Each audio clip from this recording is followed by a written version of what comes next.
I've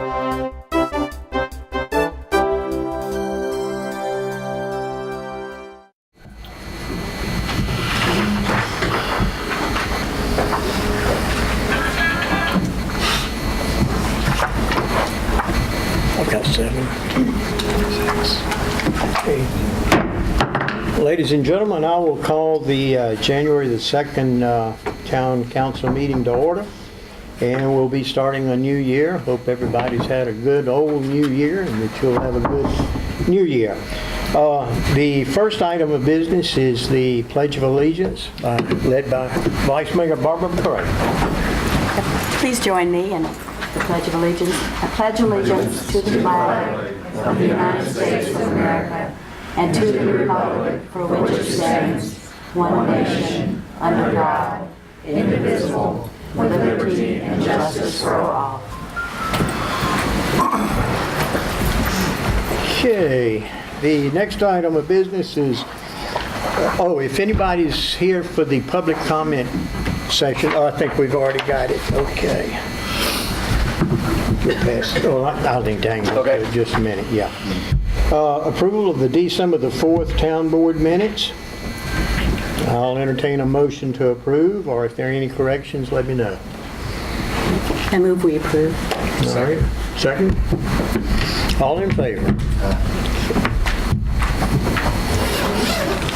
All right, ladies and gentlemen, the adoption of the January the 2nd Town Board agenda. Are there any additions or changes that any council members? Yes. I'd like to add something at the end. I wanted to mention about the county grading license and the public hearing they're going to have. The what? I'm sorry. The county grading license changes, I wanted to mention that as part of our agenda and the public hearing they're going to have. Wouldn't that be, you generally go around at the end anyway, Bob? I do. Might not be.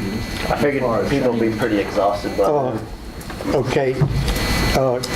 Give me just a real brief rundown on what it involves, Mr. Cooper. Oh, there's a public hearing. I believe it's next Tuesday night at the county courthouse. It affects, I guess, about 3,000 constituents, of which I represent.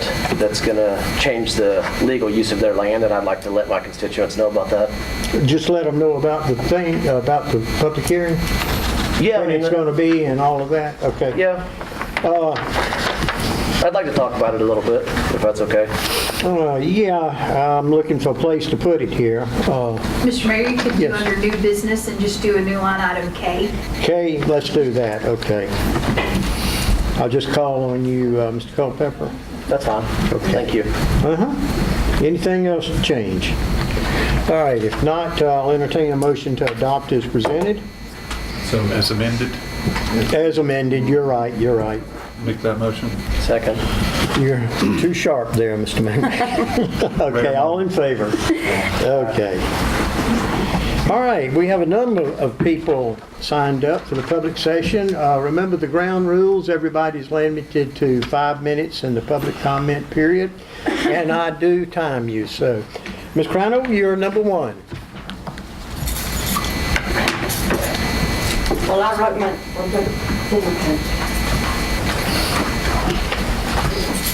mine down so I can read it right there. Okay.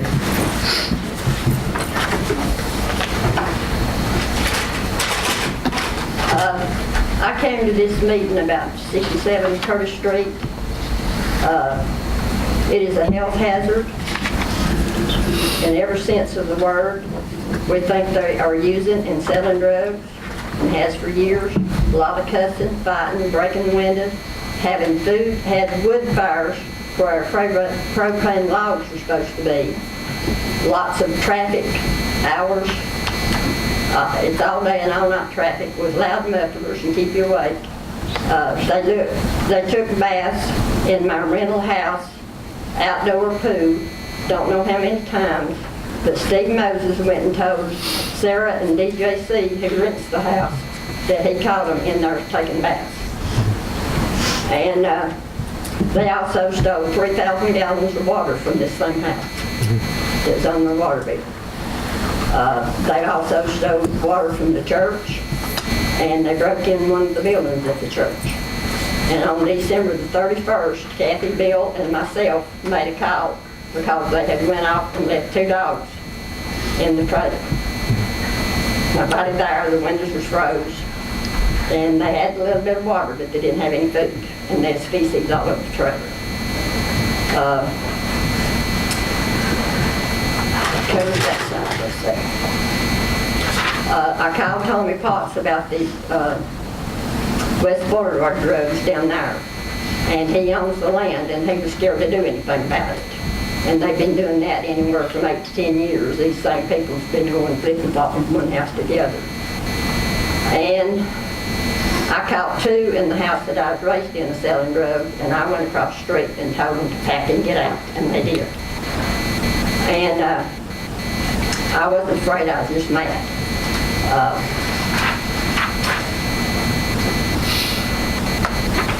We had a nice neighborhood till these people come in. It was quiet and pleasant to live in, and it was clean. And we just like to have everybody's help to get this started. And I think it's pretty time. Well, it's certainly on the town's radar right now, the situation, and I talked to you today, and so we'll see what happens on it. But it's very much in our view, so. Okay, Bill, Mr. Reed, Bill Reed, welcome, sir. Well, I just wanted the same things going on. I live on that same street on Curtis Street, and it's been going on now for approximately a year and a half. And it's just a flop house and drugs and fights, and the law's been there several times, and I'll have to commend them because they have done a pretty good job trying to get rid of it. But it seems just, they'll put them in jail and they'll come right back in 30 days or 20 days and right back in there. There's no water, no sewer, no lights, or nothing. I don't see how the people can stand to live in there and the temperature down to 20 degrees. Is anybody in it right now, do you know? Right now, there was somebody come today and went in the trailer and stayed a few minutes and left. I understood that the trailer was kind of vacant right now. Right. Now, they pulled an old trailer in there beside that house, and nobody would live in that trailer. It was dilapidated to start with. And you all already know about it because I was the chief of police and everything. There's been a lot of people who looked at it and seen what was going on. And I think the Session boys are trying to help us with it as much as you can. So, but we do want help from you, all we can get, because the neighborhood has been a perfect neighborhood, and they fight and raise sand all times of the night. There's traffic coming and going 24/7, walking and by car, and we need some help on that. Tonight, I think we'll be voting on an ordinance that may be able to help you out a little there, too. That'd be great. Thank you, Bill. Thank you a lot. Thank you so much, sir. Okay, Sean Davis. Hi. Welcome, Mr. Davis. I'm Good to Sean see you. Davis. I'm Yes, sir. here with my comrades here. I moved to Franklin 3 years ago. Rented a house for a little while on the other end of town off of Skeena. And then we bought the Curtis house off Curtis Street next to the Reeds and Sandra. And have the Mike Young, I think is the guy who owns the house across the street. And he had been doing some repair work when we first bought the house, a year ago last July.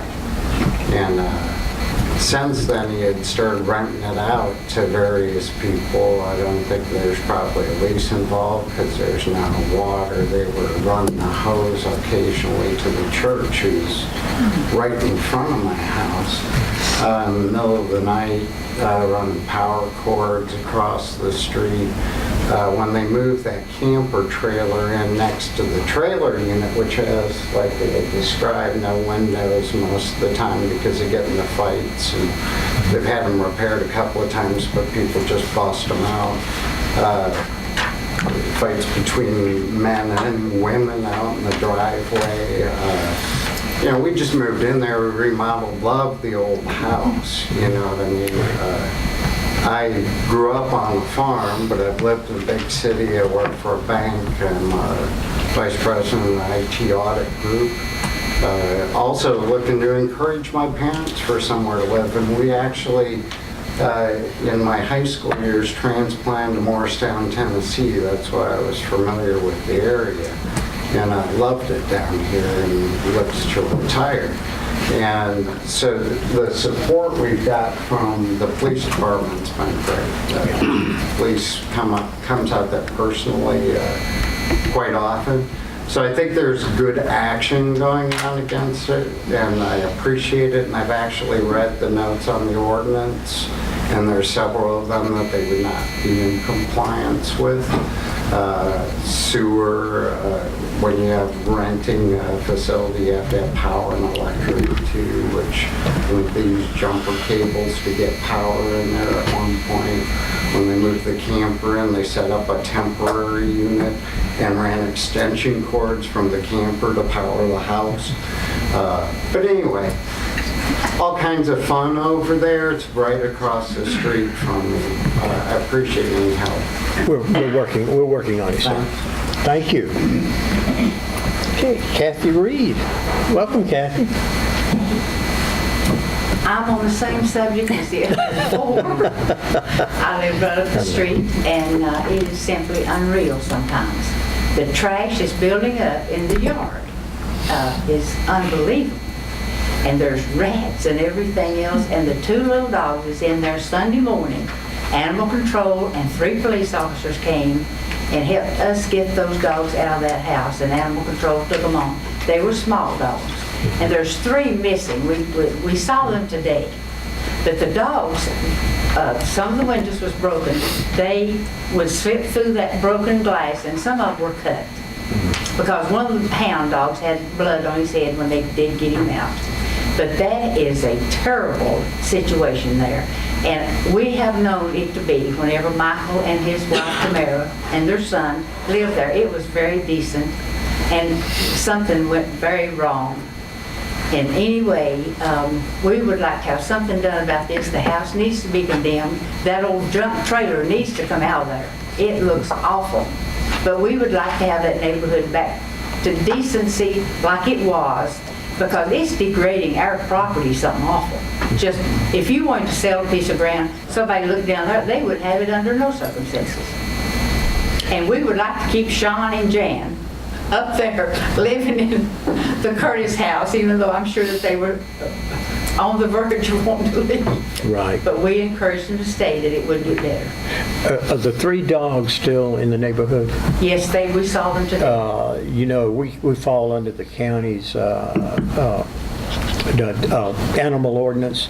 So if you would, and we'll give them a call tomorrow to see if they can do something about those dogs, because if they're I think they're stray. down on West Boulevard. It's a trailer on West Boulevard. Oh, you think they're, I think that's where they might be. okay. And they're small. There's a little Dachshund type, there's a little Terrier type, and a little brown hound.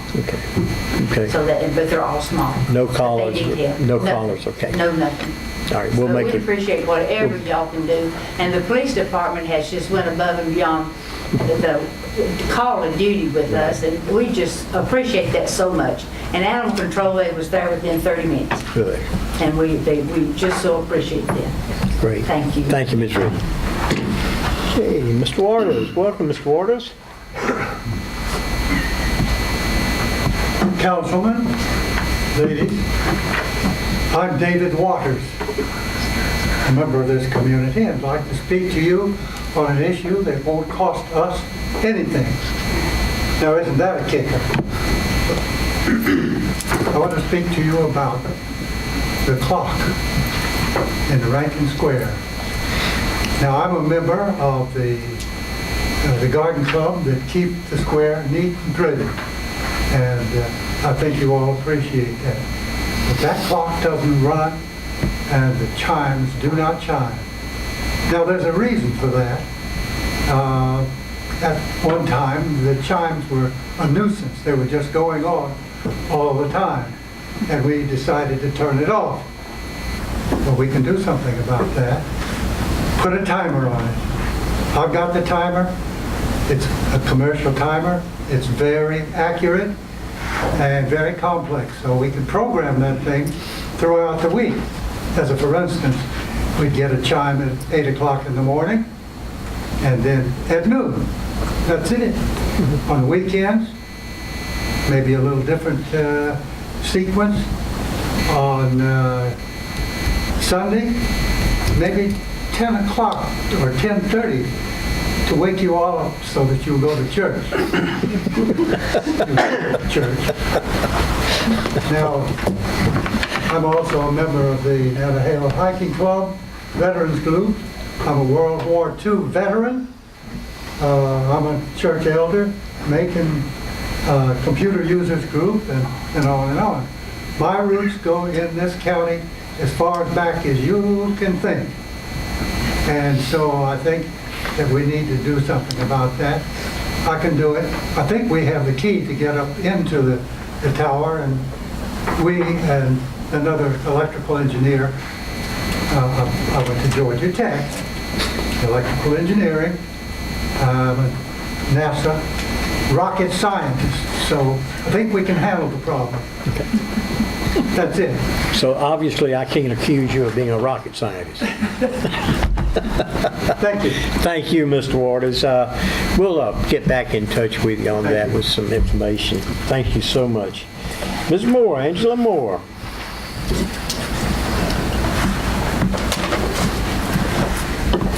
Good evening. I've got quite a few little things to cover here. I know that you guys are looking to set a public hearing for the River Overlay District this evening. I have a lot of concerns about it, not just that it is really restricted to people in those areas and seems specifically to be targeted at Shaw Industries and the other businesses there along the historically industrial area, but there's also a lot of redundancy. The outdoor storage, the lighting, the signs, the stormwater, it's all covered in other places in our code of ordinances. So, you know, it seems like we're just over-regulating people. Section 1B is very unclear. Section 2, talking about sidewalks, it's unclear if sidewalks would be required for developments or if you put sidewalks in, if curb and guttering would then be required.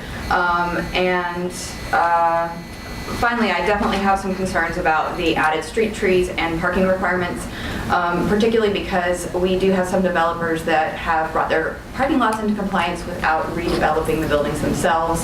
And in regard to having to hide your parking in certain areas, this may actually inhibit development or make it so that we have all the parking up against the river. Which I don't think anyone wants to do, so I think maybe that needs to be reevaluated before it's put forward for a public hearing. And secondly, I would like to address the noise ordinance. This is really concerning to me. Number one, because of the vagueness of section 9454, that basically just says anything that the police thinks is disturbing or loud or raucous, they can write people a misdemeanor for. There's no provision for a warning.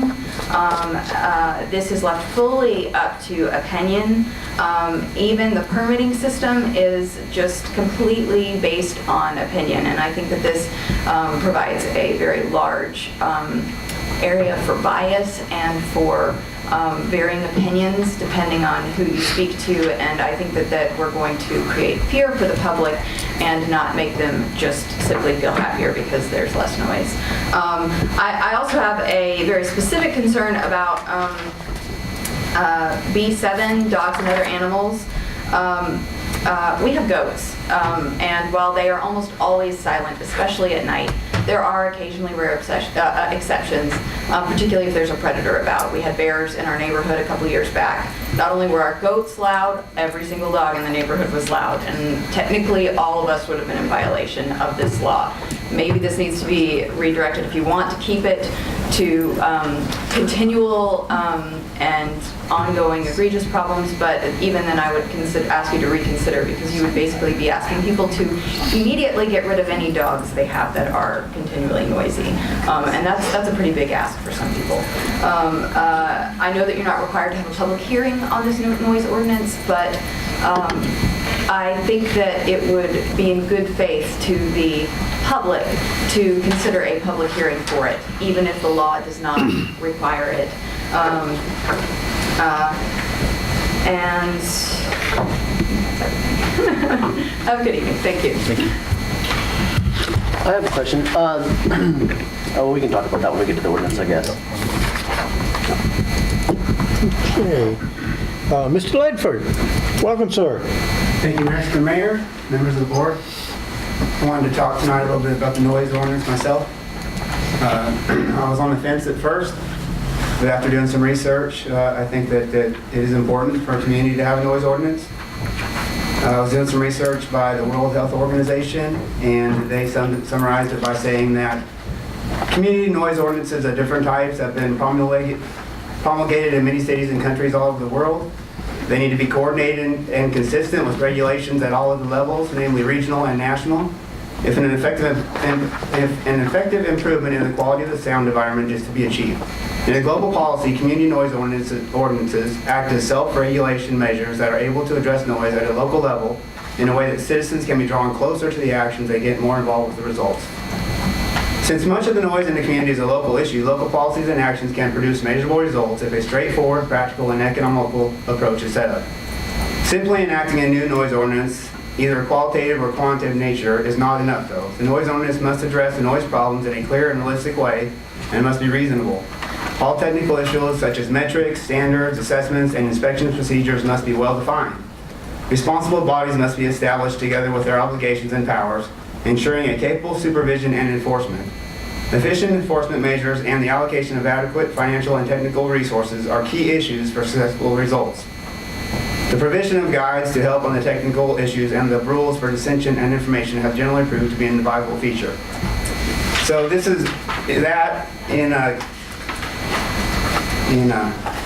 partnership with the United States legal considerations based on the Constitution, such as preemption, constitutional vagueness, and enforceability. Wikipedia led me to Portland, Oregon, who has a 35-year-old noise control office, and they call it one of the only comprehensive codes in the country. I thought they laid it out pretty good, pretty clear. It keeps people that make too much noise out of jail, which I think is important.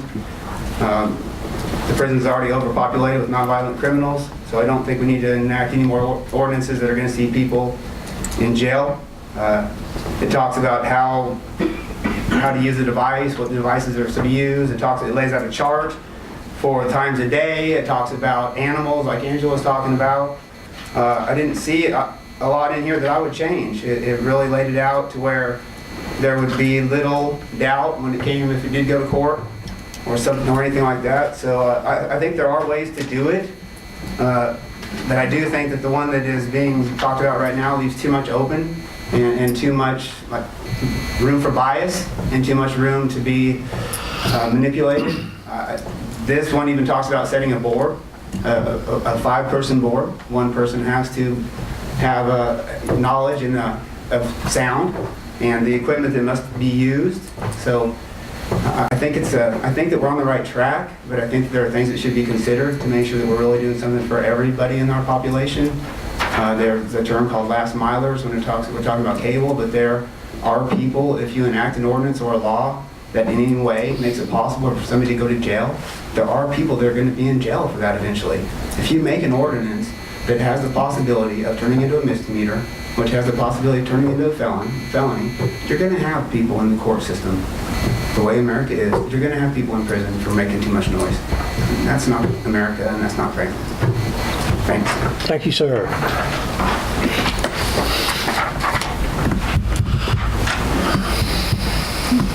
Okay, that's all the people signed up for the public comment.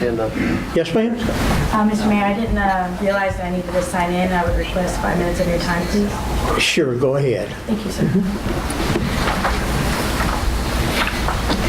And you state your name, please, ma'am. Jennifer Hayes, Jennifer Hayes, H-A-Y-S. H-A-Y-S. I'd first like to thank Mr. Culpepper for inviting me to come here. This has to do with the recycling centers. My father, Mark Hayes, has been the solid waste manager for well over a decade. He does his job with the highest level of professionalism and care. And I just recently moved to Franklin after being gone for 8.5 years serving as an active duty Marine. The grievance I wish to discuss is the use of our recycling centers. When they are closed after holidays, our fellow citizens take it upon themselves to leave their collected garbage at the lock gates to each of those centers. Correct me if I'm wrong, but isn't that considered littering?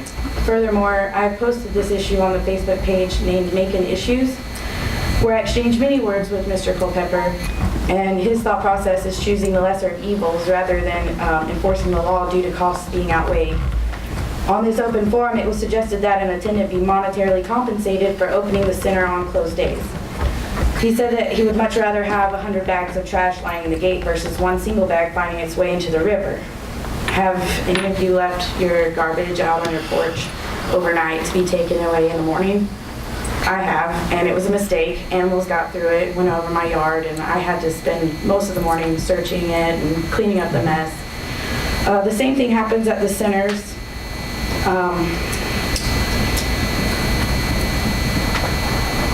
It only perpetuates the stance on the issue that they should line the gates with trash when the animals can still get to it. And the one on 28, it's got 2 avenues where you can reach into the river. So if animals were to scatter, it would eventually find its way into the river by 2 vantage points. So I don't understand why our fellow citizens think that it's a right cause to leave their garbage for the attendants, who most of them are senior citizens. A lot of them are veterans. They can only work 19 hours so that they don't lose their Medicare or their benefits. So that's their only avenue to work. And at this time in the year, by the morning, it's all frozen to the ground. And this isn't just like trash, like cardboard and things. It's, feces, diapers, adult diapers, maggots, all sorts of bacteria, people with diabetic needles. You don't know what people have.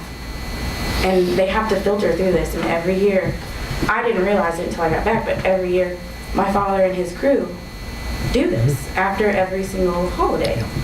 Or when only on days that they're closed, people still go. And I don't understand why we can't find a better approach instead of just lining the gates with trash. Yes, ma'am.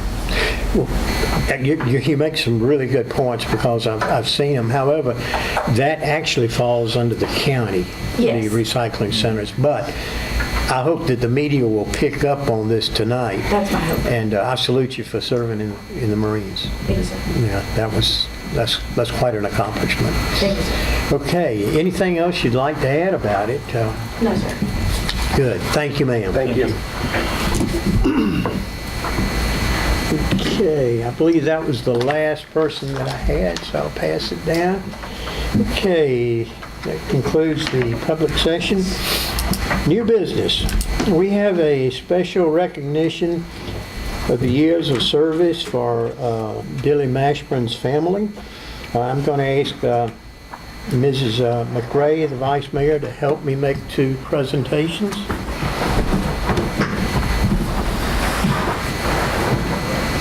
I'll get ahead. Donna, if you would come forward, please, ma'am. Any of the other family that you have tonight. Over here. We'll go out here. You see, you've got the... I was going to say, you look savvy. Yeah, we may have to have somebody help you take this on. Donna, on behalf of the town council and the employees of Franklin, we wanted to present this to you and the Mashburn family for all the many years of service that Billy gave to this town. He would be out here in all kinds of weather. He knew where all the sewer lines were, where all the water lines were, and where all the potholes were. And it was my pleasure to know him and to work with him. And so this is the flag we flew in front of the town hall, and a plaque denoting his years of service and his nameplate. This is y'all. And then Barbara, this is from Roy Cooper, the state of North Carolina. This is the longleaf pine. That's the highest honor that the state gives. We're very proud to be able to present this to you. Thank you. Mayor.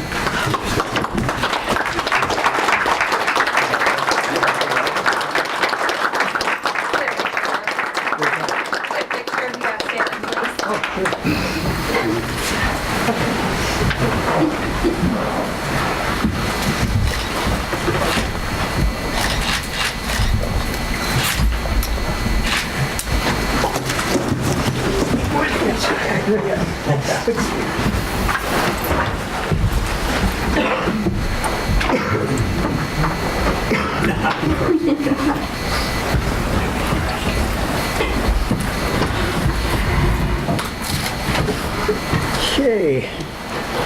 All right, the next item is the discussion on the town council vacancy. As you all know, we do have a vacancy. We have discussed filling that vacancy. We talked about it at the last meeting, and I think the consensus was to move forward tonight. So, Opportunity. We're at a time in Franklin where there's a lot of interest in town politics, and a lot of good, interested folks have expressed a desire to be on the council, and that's meaningful. And obviously, it can't be just but one at this point in time. And it's not just coincidental at all that I'm going to suggest that we consider the name of Dinah Mashburn. And I'm in the one around the table. We grew up together. I don't want to say how many years we've known each other, but it's get you closer to 100 than not. And she's always been a good citizen of Franklin, and she's always had the best interest of Franklin. She's worked with the people, working at the clerk's office for a number of years, and has always been active, one who is someone willing to do something rather than just talk about it. And I would feel honored myself to place her name for consideration for this seat. do I have a second? I second. I'm proud to second. Are there any further nominations? I would be remiss not to at least bring forward Angela Moore's name. Okay. She's shown interest, has some public backing, experience, and obviously a general interest in the town.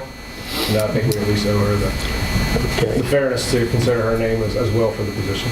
Okay, is there a second to that? Okay. Okay, there's... I move that nominations be closed. Okay, it's been moved, and is there a second to close the nominations? Okay, the candidate Dinah Mashburn, all in favor, signify by raising your hand. Okay, all opposed? Okay. All right, Ms. Mashburn, I have a seat for you. As soon as I swear you in. I don't think that I would suggest that she be sworn in sometime before the next meeting, but it would be a little bit presumptuous, I believe. We've spoken about it. If she's sitting here, she's going to have to vote on issues tonight. She's never even gotten an agenda, never been briefed. I think that if she was to be voted, and then we'll get her sworn in, not at the next meeting, sometime before then, she can meet with Ms. Woodard and get up to speed on some of these issues. I think it would be, they're saying, you may be wanting us to vote on like the noise ordinance, which we've had several drafts and back and forth. I don't think it's fair to her because she can't take a pass on it if she's there.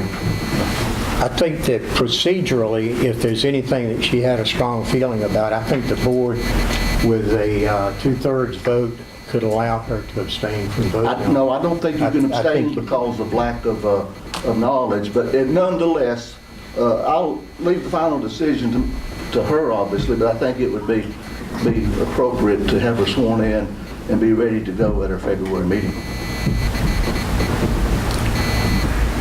Well, I don't have a vote, but we have... How do you feel, Dinah? I mean, I understand what Joe is saying. It does kind of put you in an awkward position. Well, there are things I would not be able to vote on tonight. I would not vote on the noise ordinance. Some things I think... And you can't abstain. Right. So There are things that I probably could vote on, but I don't think something, I have not read the noise ordinance, but I'm at the board's, whatever you choose is what I will do tonight. Well, I'll entertain a motion to either seat or not to seat Ms. Mashburn tonight. Well, I'll make it in the form of a motion that she be sworn in at a time appropriate, arranged for her schedule soon, and that she work with Ms. Woodard and others, and then she take a seat at the February meeting. She'll have to be sworn in at an official meeting. I don't think so. I don't think so at all. Well, And if so, then she could still be up to speed before the next meeting, get the agenda, get the package, and be ready to vote educated. is there anything that you're really concerned about voting on tonight? Is there Is there anything that gives you any real serious concern? the noise ordinance would be something that I am not up to speed on at all. I have looked at the agenda, and other than that, I don't really know that there would be anything that would be that concerning, but Well, then you don't sound real unenthusiastic.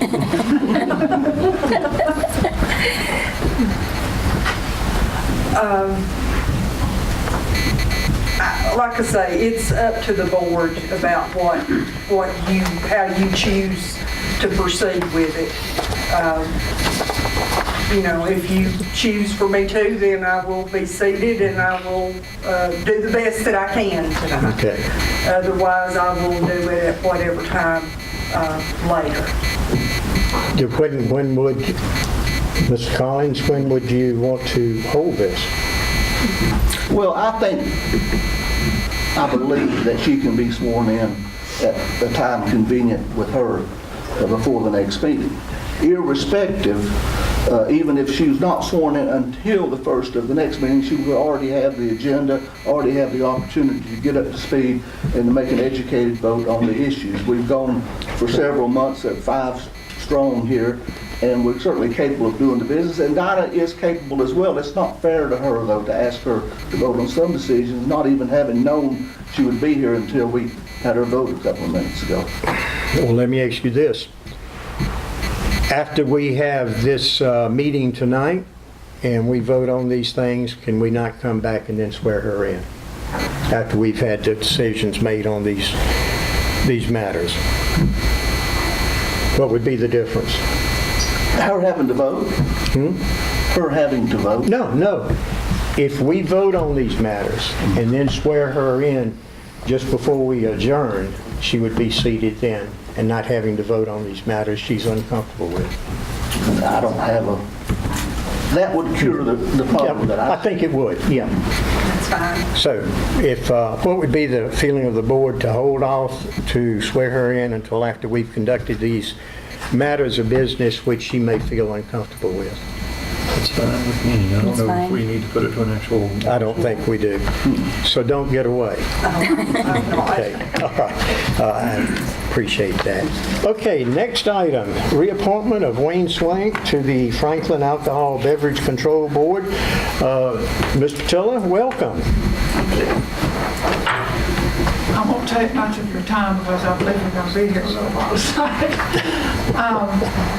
As you know, if you by your agenda, that Dr. Swank's term is up on the ABC board this term, and as chair of the ABC board, our group would like to see him reappointed to another term if this behooves the board.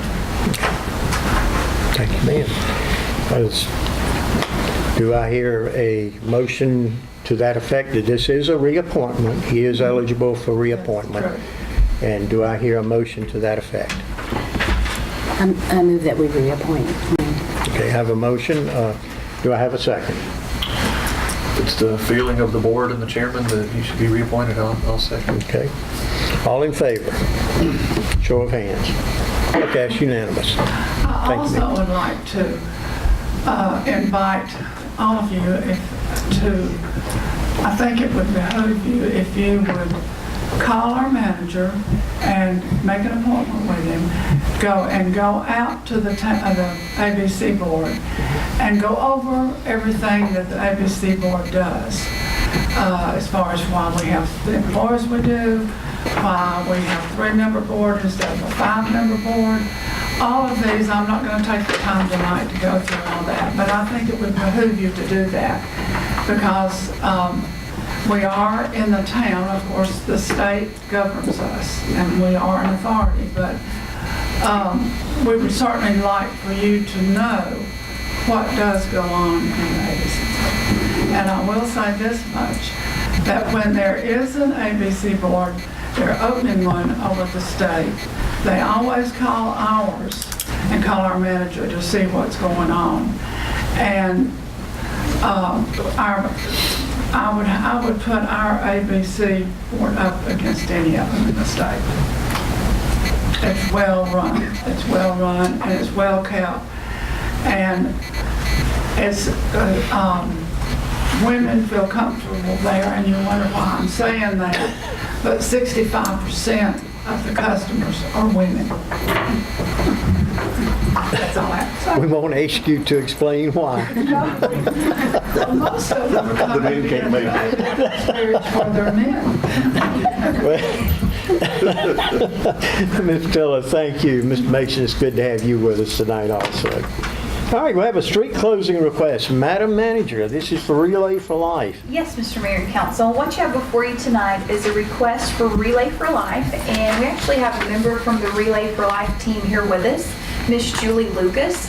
I don't know if you want to speak on kind of the specifics of what the thought process is to have a relay downtown, but it is for a street closing request, and what she'll be asking is for Friday, June 1st, to close the street from 5 p.m. to 12 a.m. Correct? Yes, that is correct. This year, our Relay for Life is going to be on June 1st, and the beginning of Relay started downtown on Main Street, and this year our theme is There's No Place Like Hope, Returning Relay Home. And of course the theme is Wizard of Oz, so we would like to return it downtown to Main Street. Also invite the local businesses to partake in this and bring more things downtown to help our local business. If any of you have any questions, feel free to ask. And we are also kicking off our season next Tuesday at the factory. We're going to be having our kickoff event at 6 p.m., introducing the theme to all of our team members and team captains. So the Relay for Life has moved from fundraising to the calendar year. So our fundraising is officially starting in January, now ending through December. So it's 2018, so we're going to be kicking off in January next week. And if you have any questions, let me know. Is this going to take place what usually happens on the track? Yes, it is. That's in fact, cool. We have considered That's really cool. We wanted to return to the high school, however, the track has been, an issue. Last 2 years, actually, we did have it at the middle school, and while we felt that was a successful event, we just didn't have any traffic that was just, let's say, passing through town, people who didn't know about it, who were to see it and say, what's going on there? Let's go see. We didn't, unfortunately, have that at the middle school, as the middle school is kind of out there in the open, though a great arena to have it in plenty of space. But we did want to try to have it on Main Street this year to bring it back home and to just reintroduce another event. And that way people who are passing by could also participate in this event as well. As far as entertainment is concerned, we're still working on the little odds and ends and the details. And after our kickoff next week and our meetings every month up until Relay, we'll be having more information that will come across for everybody to know about it as well. Any of the board have any comments, anything about it? It's a question. I wasn't able to get my agenda pulled out and having technical difficulties. Just Main Street or Main Street Iowa Street? Just Iowa. Just Iowa Okay. Street. That's just that street. Same. And you're going to have a band? Like I said, the entertainment is kind of up in the air right now. If anybody has any ideas, we'll be more than happy to hear them. One idea, go ahead and reserve the gazebo. Yes, of course. I've already, since Christmas is over, everything green is on sale. Everybody knows that the Emerald City is a big thing in the Wizard of Oz, so I've also planned to get the projection green things to be pointed at the gazebo to turn it into the Emerald City. We'll have a yellow brick road too, and Dorothy might make an appearance. Julie, thank you so much for what y'all doing. Anybody from the board have anything you want to add? Okay. Thank you. I guess we need a motion to allow the street. Move that we do that. All right. All in favor? Okay, that's great. All right. We need to, Mr. Setzer, you're up, sir, about setting a public hearing for the River District overlay. Good evening, Mayor and Town Council. Last time I was here, pitching the idea for the River Overlay District was back in April. And since then, every month, except for November, the planning board has been holding meetings, having speakers come and talk about different categories and issues along the river. We've had speakers from Duke Energy, Mainspring, Soil and Water, some local business owners, grading contractors, and just regular residents. Put out flyers, trying to get people to come to the planning board meetings to voice their opinions, look into it. Planning board held their own hearing, which is something that's they usually don't do for something like this, but being it was such a large project, we had their own hearing. Mailed letters to 88 different parcels or property owners, so the planning board though has met and discussed and has tweaked the original draft a couple times, and at the last meeting they voted to recommend the text and a map change for the River Overlay District, and so I'm here tonight just to set a public hearing for February, which I'll then would have a more detailed presentation on the River District and the text and the map and everything. Okay. Any questions of Mr. Setzer? Being none, I'll entertain a motion to set Monday, February the 5th at 6:05 p.m. for a public hearing on the River Overlay District. Is there a motion to that effect? I move that we set the meeting. Second. All in favor? Okay. All right, next item. Madam Manager, you have some budget amendments. Yes, Mr. Mayor and Council, we've got 4 budget amendments. So the first one we have is an appropriation for security reimbursement. It'd be for the amount of $3,210. The second we have is for the wildfire reimbursement during what FEMA's reimbursed the town for last year. That's in the amount of $4,019. Your third one is appropriation of calendar sales for the Franklin Police Department in the amount of $2,500.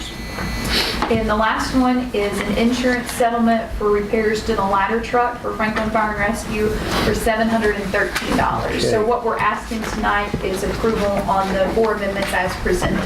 Okay, you want to take them all at the same time? Anybody have any problem with taking them all at the same time? All right, entertain a motion to the effect that we approve as presented. Second? Okay, we have a first. Okay, all in favor? All right. Tax discoveries, Madam Manager. Yes, Mr. Mayor and Council, we have a separate attachment that's been distributed to each of you. It's been brought to our attention by the North Carolina Department of Revenue Property Tax Division that we have a couple of discoveries, and those are listed on the handout. So what we're requesting tonight is for the board to approve those discoveries as suggested by the NC Department of Revenue. And what we would ask is, this would be for the 2017 taxes, so we would ask for a 60-day grace period, so these individuals would not be charged a penalty, or these organizations would not be charged a penalty, since the North Carolina Department of Revenue just now notified us. Okay. I'll entertain a motion to approve as presented, unless there's some questions or discussion. Okay, such motion? I will make that motion. Okay, second? Second. Okay, all in favor? All right. Discussion on the strategic planning retreat for 2018. What we've got here is it's kind of a retreat to take up anything that's on anybody's mind, looking down the road 5, 10, 15 years, what the council thinks we ought to be looking at, any other problems that you waste. Just a good time to let our hair down and not be constrained by a lot of time elements, and just probably, and this is just a suggestion, not a motion, maybe a Saturday morning when it's convenient with the council. So I want to throw the floor open to discussion and ideas of how y'all would like to do this, or if you would like to do it. Yeah, I'd ask that we have this agenda item.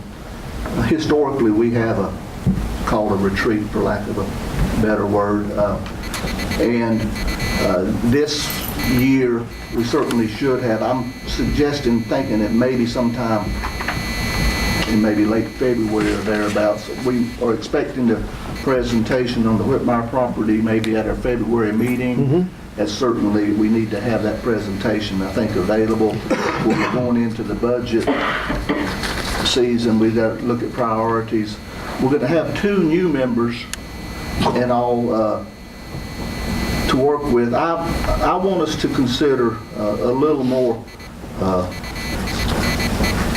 bigger approach to it, in that I do want us to think that we could benefit from a facilitator, and I would not want to discourage us from thinking about following the models, say, of the Chamber of Commerce and others. I think they had a overnight, maybe at Fontana. I'm not saying that's where we need to go. I don't have any preconceived notions, but I think that we need to look at maybe having something where we really can not be constrained so much by time, and especially given that with 2 new board members, I think it would be a valuable service and use of our time. But certainly we need to try to look at a date sometime after our February meeting to and then talk about how we want to handle the nuts and bolts of it. I'd like to not do it in this building, because I think it leads to similar think that we already do here. When you get outside of a doorway, you actually think differently. Get us all in a different setting. Like you said, Mayor Bob, let our hair down for a second. Might be better for exchange of ideas. So bear in mind, it is subject to the open meetings and public records law, is all meetings are. Of course. So I was just I like looking the here. idea of a facilitator. I think that would Yeah. help us. I think we could get a really good one through Region A.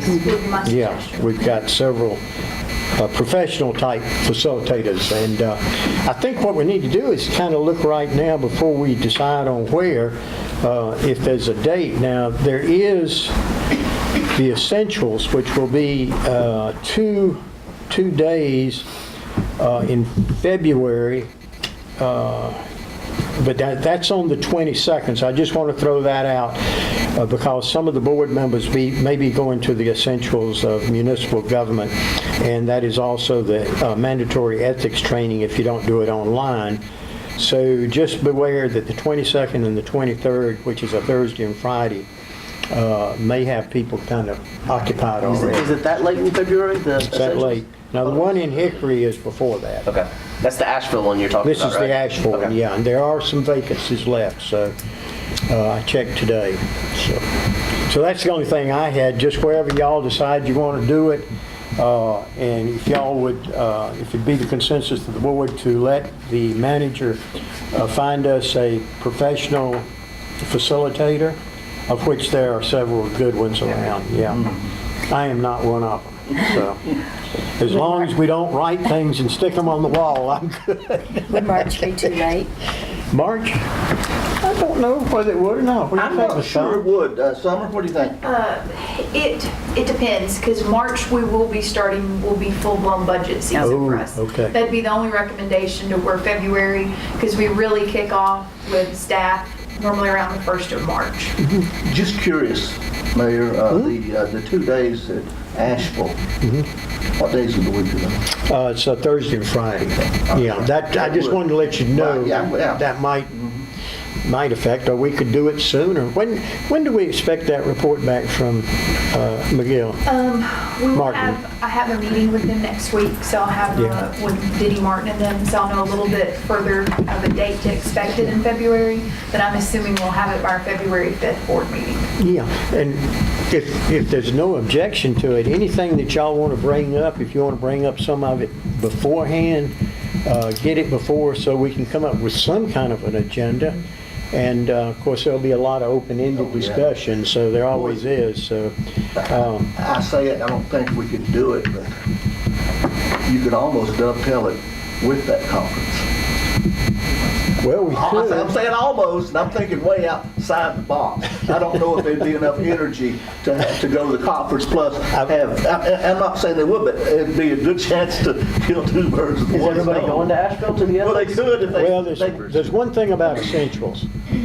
You're dog tired when it's over. That's what I'm afraid of. That's what I'm afraid of. It's very condensed for two solid days. It'd be too hard to try to wait both of them in. Well, let's think about throw some dates out. Yeah. Sounds like a Valentine's Day date. I'll spend Valentine's with each other. Well, you have fun. It might be helpful for you to have been to the essentials before we do this. Oh, very much so. That was what I was thinking. So maybe the week after that would be good, before you get snowed in the budget. That would be appropriate. Could be. Yeah, what do y'all think? When is our meeting in March? In March? March the 5th as well, I believe. So that could be, then we'd have that weekend open on the schedule. Or what about the weekend after the essentials? If essentials are Thursday and Friday, we could do it that following Saturday. Well, you might be a little bit weary, but... And let me that would preclude any overnight opportunities. How many of y'all are planning to go to the essentials? I know you've talked about it. Because I've been. Huh? You're going, aren't you? Do I have to go again? You don't have I had it to. before. I wasn't planning on it. Okay. I'm not sure. I think that. Okay, so right now it looks like it's only going to be 2 hours. Dynamite one. Donna, would Donna want to go? And Dinah, you're going to go, yeah. So, yeah. Well, y'all want to have it on a Saturday? Is that what you're thinking about right now? Is towards the Later in the Saturday, day or- on Saturday is better for me. Okay. I don't want to rule out an overnight, I really don't. If we can't get it, that's fine, but I don't want to rule it out.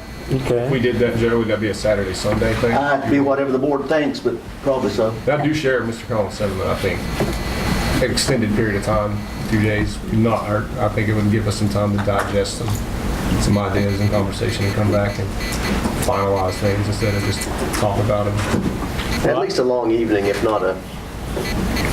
Well, we've had a number of these, and we usually wrap them up in a day with a lot of time to spare. And I'm a little concerned about where the expense might come from. I second that. I'm worried about saddling the taxpayers with setting media up in lodging and us up in lodging. Yep. Okay, where do we stand right now? Kind of So we could open to do it in February? We could do something on a Friday night and I think we're going about as far as we can tonight. Yeah, I think so, yeah. All right, let's just take it under advisement and let's move on it as you come up with ideas. Just let us know, myself, the manager know, and we'll start compiling these so that we don't just go into it cold. Is that all right? Oh, sure. If y'all need to leave, you're welcome to leave. Absolutely. Yeah. Chief, is it okay if they leave? We won't be embarrassed. You won't feel bad. We won't talk about it when you leave. These meetings are... May I say one thing before I leave? Ma'am? One thing. One thing, okay. I noticed you put pledge allegiance to the flag. How about voting to put God back in this house? No, ma'am. No, ma'am. That's getting into a First Amendment establishment clause. Yes, ma'am, it is. You are welcome to sit right there and bow your head all you want to. Well, But I no. tell you what, when they put God out of schools, as my granny said, this country went to hell in a handboat. Well, thank you for your observation. Appreciate Did her that. pass? Yes, ma'am. Okay, that takes care of the Strategic y'all. Planning Board. Thank you. Kathy and Bill, thank y'all so much. Thank you. Ms. Hayes, thank you for being here tonight, too. And anytime we can help you, let us know. I appreciate your time, sir. Thank you. Reappointment of Janet Green to the Town of Franklin Planning Board and the Board of Adjustment. She is eligible for reappointment, I understand. Is that correct, Mr. Setzer? Yes. Okay. Ms. Green serves as our vice chair for the Planning Board and Board of Adjustment, and her term is expired in the middle of November, and she has agreed to wanting to serve another term. We don't have a term limits on our Board of Adjustment or Planning Board. She is an ETJ member. There's 2 ETJ members and 5 regular Planning Board members. And so this is something also the county commissioners has to approve as well. But she's wanting to, she agreed to do, wishing to do 1 more year. Okay. All right. Yeah, I want to be heard. I think Janet would be a great reappointment, and I have no problem, and I'll be glad to make the motion. Did we advertise for this? No. It came up in per the planning board's bylaws. Once a term is expired, if it states that if the board member wants to be reappointed, they just tell the land use administrator they'd like to be reappointed. I know that we had the discussion not many meetings ago about whenever seats become open, such as the ones we're considering a couple this evening, that we would have our manager get out in some form or fashion an invitation for people to apply so that they would have the opportunity to be considered. And I want us to confirm that is that's a policy of this board. Wasn't that what we had discussed, Barbara? Yeah, and I think we agreed to do it. I think what we did, but what it was, and I think I was very much involved in that, it was for a vacancy, not a reappointment. That we have always historically gone along, if the person is eligible for reappointment, we have always gone along with the agency that requested, like the planning board, if it's a reappointment. If it's a blanket vacancy, such as we've had on the TDA recently, those positions were advertised. Well, I think that we need to go ahead any time that there's somebody's seat coming up, then that's a vacancy. Whether or not we choose to reappoint them is in our sound decision and discretion, but I think it's a better policy for it to be known that there is a seat to be coming up being open, so that anyone who is eligible may want to put their hat in the ring, so to speak. I don't see how we can go wrong doing that. You get some fresh minds in there too, some people who are willing, because it seems like people are wanting to get involved in town. Gives them a chance to throw their name in the hat, maybe. Yeah, I think anything we can do to encourage people to, serve on our boards, we need to. And we may not particularly want a person on a board. That may not be the case tonight, but I mean, do we want to automatically appoint, or do we want to actually review it? An automatic appointment is an unexpiring term. It would just be continually forever then if you automatically appoint them with their willingness. Now, some of our boards have term limits, I believe, when you can run out of being eligible for reappointment. Okay. Planning board and board adjustment do not. Because generally we don't have lots of people. But it's also trouble to get people to run. If we had a term limit, I'm afraid if you had term limits on planning board and board of adjustment, eventually you might not have your man on the board. Well, let's go with what we've got right now, and then come back if you would. I'll make the motion to reappoint Janet Green I'll from the second. town. Okay. We're lucky to have her on there. Absolutely. So is there a second? There was a second. Ms. McRae. Okay, all in favor? All right, now then, let's go back to what you were saying about, let's revisit at some point the reappointment process and the vacancy process, and let's get it in black and white.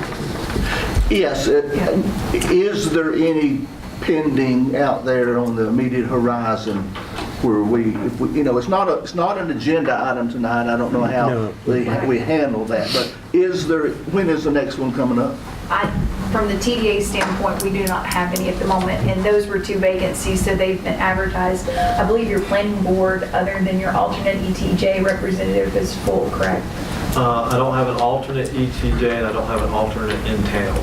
But those have been advertised. They've been advertised multiple They've been times. advertised. So they were advertised. Yeah, if we put it on the February That's meeting, fine. then nobody's going to, that way, it may, yeah. Okay, so we're going to discuss that at a later Yes. time after we digest it a little. Okay, thank you. Mr. Setzer, I think you and Mr. Moore are up now on the Franklin downtown traffic pattern.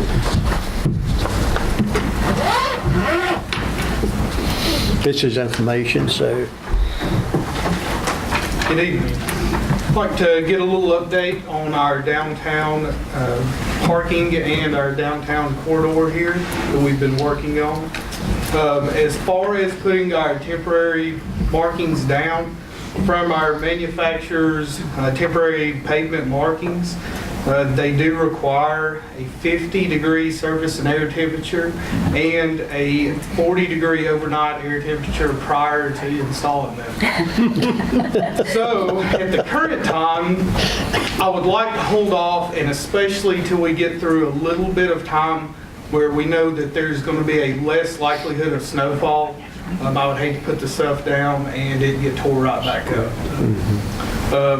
The other update I have is we've been working with NCDOT to collaborate with them on what we can do as well as what they can do. And they have actually surveyed our downtown corridor here, and they are about 50% plans completed at this moment. So hopefully next month we'll have a set of 90% plans to review and look over and make changes to. And I believe Mr. Setzer had been working on one other funding option to help us out that we should know something about, I believe, next month. Yeah, also DOT, they have a couple different funding avenues. One is through the STIP program, where you put projects in for prioritization, and submitted our Main Street project back up in the summer just to see how it ranked, see how it went in with other projects. And I believe in our TCC meeting in January this month, which will be in Andrews, we'll hopefully be getting those rankings back. And then the TAC would be getting those rankings as well. So hoping to see how it comes out. Don't know. Past, if it doesn't rank, if you don't get at least 50 points, it's not probably going to get funded. So we'll just have to see how it falls. I've had some I thought were going to rank really good, and they come up with 9 points. So you're not paying the right people. Okay, anything else from you gentlemen? The only other update I have, I guess, is our street lights that we had worked on last month. We have work orders for them through Duke Power, and we hope to see something very soon out of them and just completed. So wonderful. Okay, any questions of Mr. Setzer and Mr. Moore? Gentlemen, thank you so much. Okay, Mr. Culpepper, sir, you had something added to the agenda. You have the floor, sir. Yes, I just wanted to bring it to this board's attention and constituents and media's attention. This is county business, but it does affect the people that we represent. There's a public hearing about a proposed grading license ordinance that basically disallows landowners from utilizing their own land in a manner that I see that they should be allowed to. Basically makes landscaping your own parcel illegal. Unless you sign an affidavit that you will not sell your property within a year, unless you take a test at the county office, the grading license that you're supposed to take. You will not become licensed if you take the test. But if you take it and you sign an affidavit that you will not sell or advertise your property for sale for 1 year, you'll be able to do your own landscaping. I think this is bad legislation, and I would like our constituents to not have to live with that type of regulation on their private property. It also, I think, is a severe conflict of interest that this makes landscaping of your private property basically illegal, and that one of our county commissioners owns a landscape company. I'm certain that he has not thought of this. I mentioned it to him, but I haven't got any feedback from him on it or not. I'm certain it was not his intention, but people complain about crony capitalism when it's on a state level or a federal level. this is how it starts. This is how it gets to a state level. This is how it gets to a federal level, is by bad legislation being passed on a municipal level. And people don't say anything because it's their friend or it's their buddy, or they assume that it's being done under good intentions. And it may be being done under good intentions, but it's bad legislation and it's poorly written, and it will affect the people we represent negatively. And I want to bring attention to that. And if you're opposed to it, I want you to speak out about it. There is a public hearing. Please go. Voice your opposition or voice your support. If you want them to do it, support it. If you don't, voice your opposition. Dave, will you give us the date time again? Yes, it's, I want to say it's next Tuesday at 6 p.m. in the Commissioner's boardroom. Is that correct, media? Yes. Okay. With all due respect, I think we're on an unprecedented podium here, in that I've never known either the town to take an active position from here as to a county issue, and I've never known the county to take an active issue at their meeting on a town issue, such as them speaking in the same type manner regarding their noise ordinance or something else. I hope they do. Like that. I think as a citizen and through the process of the public hearing, we all have that right, but I don't feel comfortable from the formal setting of the meeting, us making statements to try to steer the county. I wouldn't want them doing that to us. I understand, but I represent a group of people that... You represent the town of Franklin. Yes, and this is a blanket regulation. We all represent the town of If Franklin. the state were passing bad legislation, I would advise the people that I represent in a similar manner. I'd like to intervene just here for a moment and say that I just don't see that the town has a place, especially of having any kind of vote or consensus. I'm not asking for a vote. Yeah. I just wanted to let people be aware Okay, of what is happening. Right. And there is one other thing that I think we need for you to look into, and that's our ordinance that might infringe on this in some way or the other. I don't know that we have an ordinance. Mr. Setzer, we don't have any ordinance that has anything to do with grading, do we? Other than just... Not contracting, no, Yeah. but there's soil erosion in the UDO section. So when is this again? It's Tuesday. Okay, Tuesday, and you're just making this for information purposes. And I'm just curious, because you know more about this than I do. If it's enacted by the county, does it affect the town residents? As far as I know, yes, but that's an excellent question. Can we exempt from something like this if we wanted to? We have historically, and I think Mr. Collins will back me on this. No, I don't think Yeah, on some things we have, like the animal control ordinance and all, we have been willing to come under their umbrella. Yes, on been several willing, things, yes, yeah. So, But it's still Health an open question as to if this was to pass, whether or not the people of this town of Franklin would be bound by it.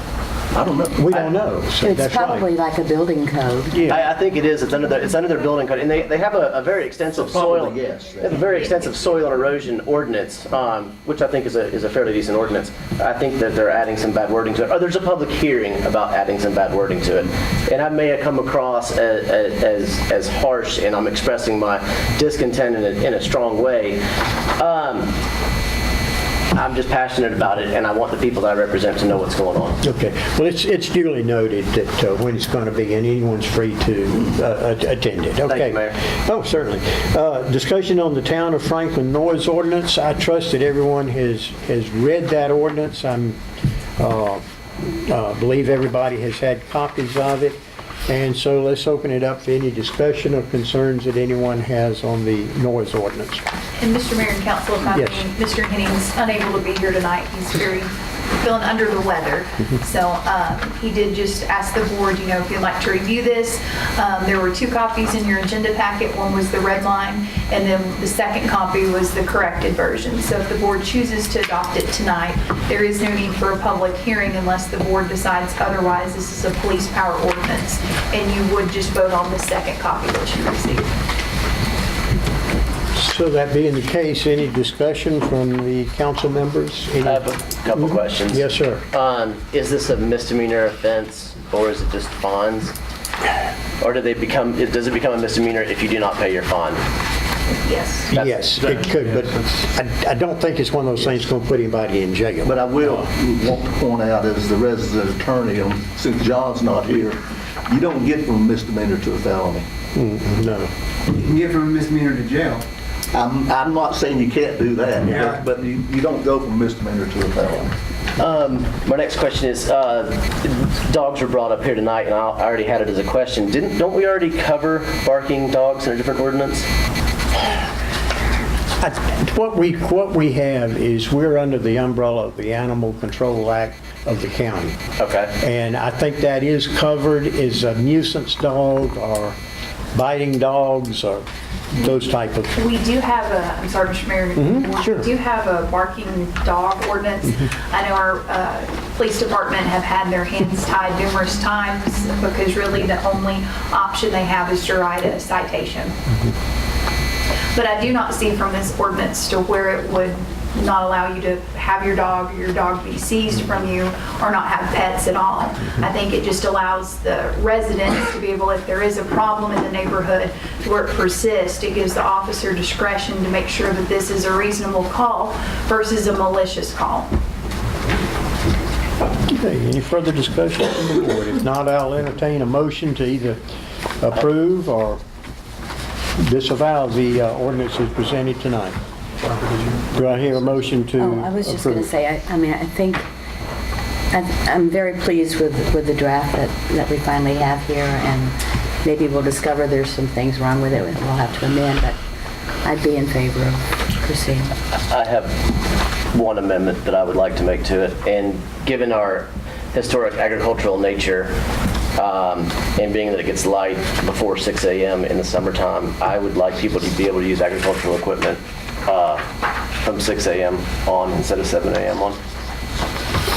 I think isn't that addressed in there? It is. It says 7 a.m. to 10 p.m. And well, I would hate for somebody to get a complaint because they're driving their tractor at 6:45 a.m. because they want to get out while it's cool in August. I think we exempted that type of equipment though.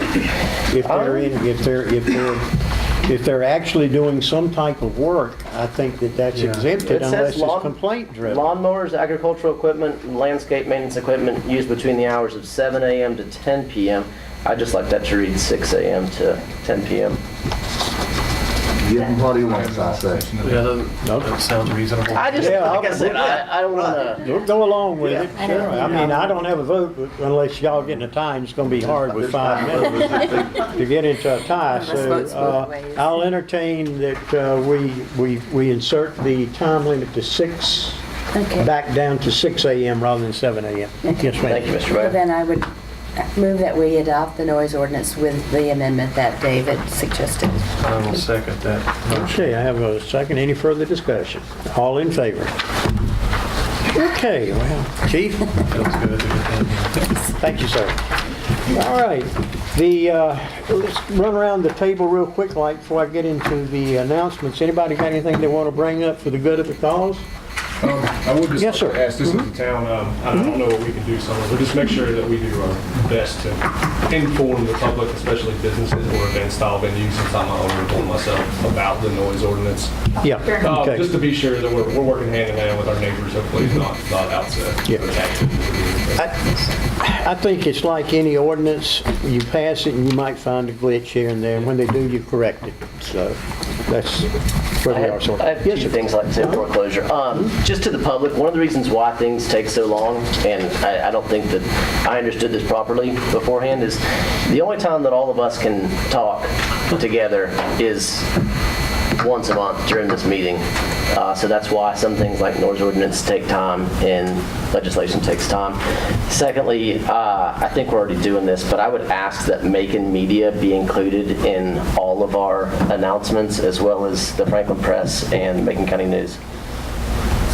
Macon Media now. Yeah, you're already on our list, Bobby. We always contact you. Yeah.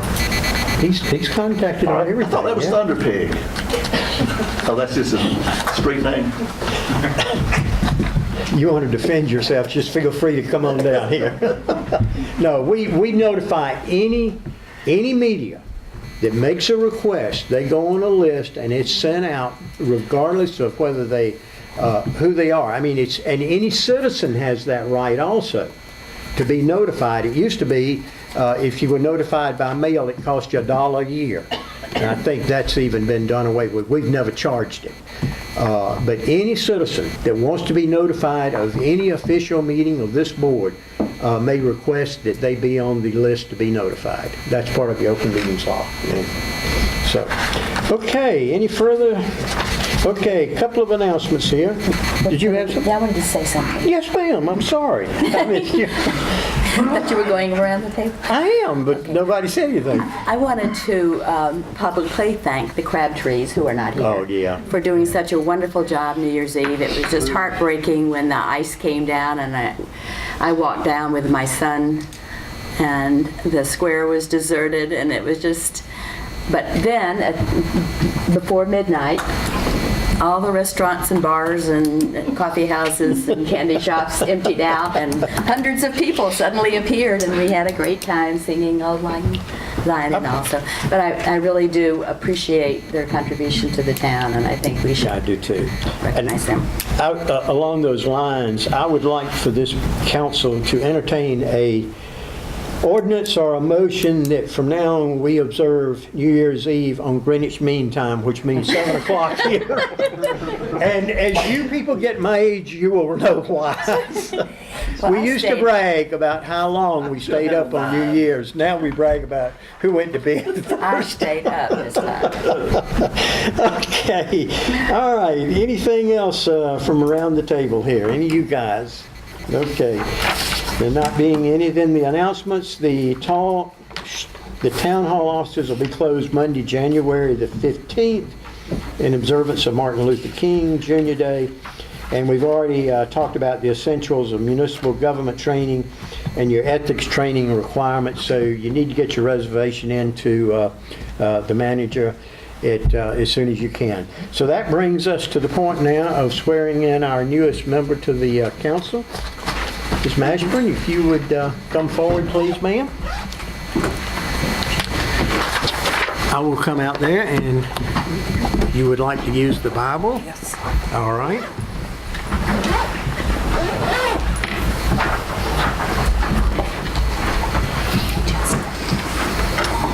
Okay. Raise your right hand, please, ma'am. I, and state your name, I, Donna Mashburn, do solemnly swear do solemnly swear that I will support the Constitution of the United States. that I will support the Constitution of the United States. So help me God. So help me God. I, state your name, I, Donna Mashburn, do solemnly and sincerely swear do solemnly and sincerely swear that I will be faithful and bear true allegiance that I will be faithful and bear true allegiance to the state of North Carolina to the state of North Carolina and to the constitutional powers and to the constitutional powers and authorities which are or may be established for the government thereof, or may be established for the government thereof, and that I will endeavor to support, and that I will endeavor to support, maintain, maintain, and defend the Constitution of said state, and maintain and defend the Constitution of said state, not inconsistent with the Constitution not inconsistent with the Constitution of the United States, of the United States, to the best of my ability, so help me God. to the best of my ability, so help me God. I, state your name, I, Donna Mashburn, do swear do swear that I will truly and honestly demean myself honestly demean myself in the office of council member in the office of council member of the town of Franklin, according to the best of my knowledge according to the best of my knowledge and ability, to so help me God. So help me God. Congratulations. You'll come right there. I'll hold the chair for you. Go, Move we adjourn. Well, let me get back up here with the gavel. Thank you. All right, no further business. I will entertain a motion, which I think we just had. We'll let Dinah sit down first. Well, I thought we were adjourning, Are so. you going to vote? Hey, does this mean we have to pay her this month? Oh, we can't have a little fun at this. What's the point in it? Okay. All right, I'll entertain a motion to adjourn this meeting. Donna, make the motion. Yeah, your first motion. I make the motion that we adjourn this meeting. Do I hear a second? Second. I was worried there for a minute when you did a second.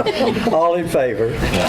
Okay, congratulations. Welcome. Thank you. Thank you.